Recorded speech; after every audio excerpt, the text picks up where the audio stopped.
Action. जय हरी माऊली. पंढरीच्या वाटेवरती सध्या मी आहे. आपण बघत आहे की आपल्यासोबत काही वारकरी आहे, ते पायपीट करत आता पंढरीच्या या पांडुरंगाच्या तीर्थक्षेत्रामध्ये दाखल होताना बघत आहे.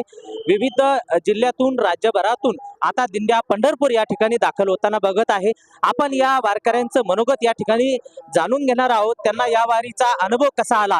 निश्चितच जय हरी माऊली. आपण कुठून आहात? आम्ही छत्रपती संभाजीनगरवरून आलोय माऊली. कोणत्या दिंडीत सोबत आहात? आम्ही भांबर्डे या ठिकाणून दिंडी आली छत्रपती संभाजीनगरवरनं. चंद्रकला महाराज भांबर्डेकर आणि रावसाहेब महाराज भांबर्डेकर यांच्या दिंडीत आलो.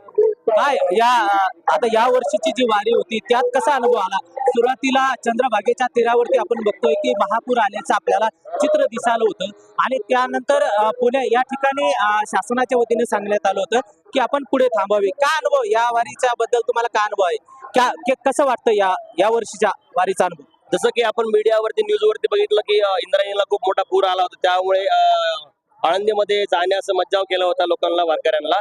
पण त्याचं वारकऱ्यांवर काही परिणाम झाला नाही व वारकऱ्यांच्या उत्साहामध्ये काही कमी नाही झाली. आणि उत्सव आपण बघू शकतात की खूप मोठ्या प्रमाणावरती वारकरी या ठिकाणी दाखल झालेले आहे आणि मोठ्या उत्साहाने ते या वारीमध्ये सामील झालेले आहेत. काय वाटतं की दरवर्षीप्रमाणे या वर्षीची संख्या जास्त वाटते का? काय वाटतं की पावसाचा सुरुवातीचा जो ओघ होता त्यामुळं काही परिणाम झाला किंवा वारकऱ्यांची संख्या कशी वाटते? तुम्ही पायवाट करत आहात, त्यामध्ये तुम्हाला हे सर्व गोष्टी जाणून आल्या असेल, तर आम्हाला सांगा नेमकं काय या वारीचं चित्र कसं असेल या वर्षी? नक्कीच पावसामुळे थोडाफार या वारीवरती स्टार्टिंगला परिणाम झाला होता, पण सगळेच वारकरी या ठिकाणी दाखल झाले आहे. जसं पाऊस कमी झाला त्यामुळं वारकरी दाखल झाले आणि मोठ्याच बहुसंख्येने वारकरी आज या पंढरपुरामध्ये दाखल झाले आणि वारीमध्ये सामील झाले आणि खूप आनंद वाटतोय वारीमध्ये सामील होऊन.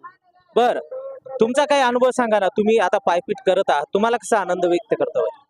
अनुभव असा आहे की ज्यावेळेस वारीला या ठिकाणून आपण आलोय, ओके, तर काही आपण सगळे कोणी जॉब करणारे आहे, कोणी नोकरदार आहे, कोणी कोणाचा धंदा वगैरे आहे, सगळे आपले काम धंदे सोडून या ठिकाणी वारीले जातात. पण असं म्हणतात की तुम्ही त्याच्यावरती सगळं सोडून द्या, पांडुरंगावरती तो आपोआपच आपले कामं करून जातात. तर माझ्या वैयक्तिक आयुष्यामध्ये काही कामं असे होते की ते करायचे बाकी राहिले होते, पण इकडे आल्यानंतर मला फोन आला की तुझे कामच झाले. तर याच्यावरनं असा अनुभव आला की आपण जर पांडुरंगाच्या वरती विश्वास ठेवून आपले जर काम आपण सोडून दिले, ओके, आणि आपण वारीत सामील झालो, तर पांडुरंग आपले जे कामं आहेत तर ते आपल्याला तारून घेतो, आपले सर्व कामं मार्गी लावतो.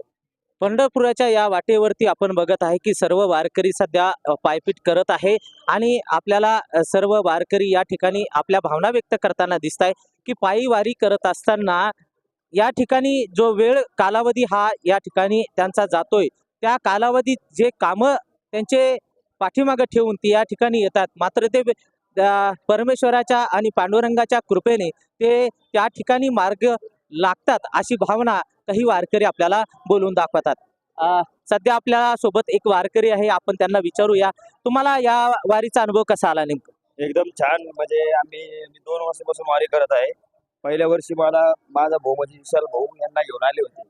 नंतर पुढल्या वर्षी मला दुसऱ्या वर्षी पण या वाटत होता, पण माझ्या काही कामास्तव आलो नव्हतो मी. पण या वर्षी मी आवर्जून आलो. काय तुम्ही आता पायी वारी करतायत, पायपीट करतायत, म्हणजे तुम्ही चालत असताना काही थकवा वगैरे तुम्हाला जाणवत आहे का? काही का तुम्ही आनंद कसा व्यक्त करता? आमचा आनंद खूप गगनात मावत असा आनंद आहे आमचा. कारण मित्रपरिवार भरपूर आहे. माझी 5वी वारी आहे.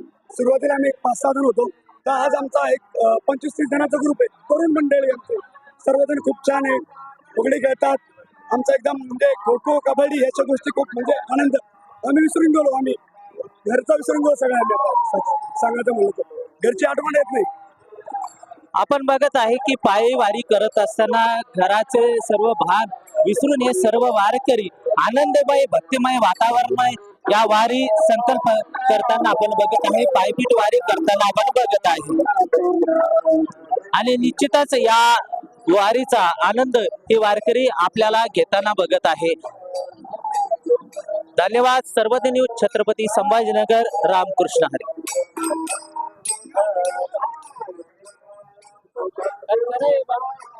बस